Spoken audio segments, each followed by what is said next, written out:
cars careen off both sides of the overpass, down onto busy Interstate 5, crushing vehicles below. Amtrak 501.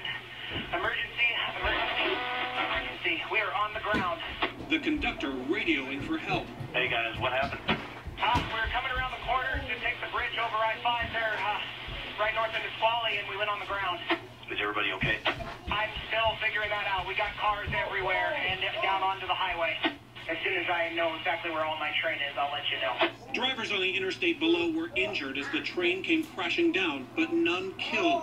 Dan Konzelman jumped out of his car in snarled traffic and onto the train to help. We climbed underneath the train as best we could, and there was people with half their bodies pinned, couldn't move. They were in a lot of pain. A lot of them were screaming and moaning, but there's nothing we could do to help them, really.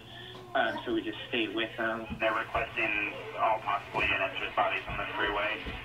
When we got to the scene, it was obvious that there were some fatalities and there were a lot of injuries. Chris Carnes, who had been tweeting earlier, survived. The train started to wobble for a moment, and then we were catapulted at the seats in front of us. And at the next thing that we knew, our car had crumpled. When I stepped out, I didn't really realize I was standing on another train car. The passengers were the first paying customers on a new route for Amtrak's Cascade service. What is not clear yet is why the train derailed or how fast it was going. A National Transportation Safety Board team is headed to the crash scene. And Clayton Sandell with us live tonight from Washington. Clayton, as you just reported there a moment ago, this was a brand new route using these tracks for passengers for the first time. Officials had expressed concern about it before they launched it.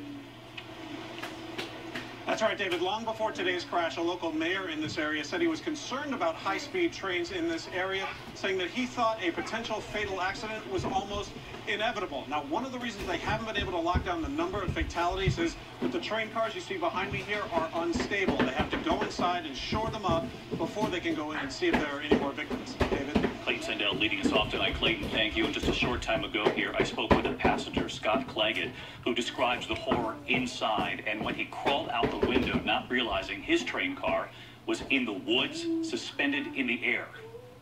Scott, thanks so much for joining us. I know it's just been a horrific day for you. You were on the train to Portland for a business meeting, and you said the train began to lean. That was your first sign something was wrong? Yes, I was facing my back as the train was moving, and we started to lean to my left, so I thought, nothing of it until it kept leaning. And then I realized once the windows started shattering and people started flying, that this was a crash. People are flying in the air. There are no seatbelts. As that was happening, I just crawled into a ball and was just waiting and hoping and praying that the train would stop. Once the train did stop, it was completely pitch black. I was able to clench onto my cell phone. That was about all I could hold on to. So I had a flashlight that I remembered that I could bring up on my phone to try to see if I could help others that were, nearby. Some were unresponsive and some were responsive. How did you get out of the train? I don't know how the window, if it was already open or someone opened it or broke it open. I just know that it was open, and I decided to jump out of it, not knowing that my cart has now entered the woods, and I'm about a story and a half up. Once I jumped out of the train, I realized how high I was, and I landed on the ground. Still hearing screams. There's nothing more that I can do, which is pretty painful to want to help somebody, but you can't because, I'm so far below. You mentioned the cell phone, the light on the phone that you used to get out through that window, and you made a call when you got off that train? Yes, I made a phone call to my parents and then to a really good friend of mine, none of which picked up the phone. But those are the two phone calls that I made. Well, I'm sure they're glad, whether they picked up the phone or not, that you're okay tonight, and we are too. I'm sorry about what you witnessed today, and we're glad you're okay. Thank you. Scott Claggett and his harrowing story from inside that train tonight.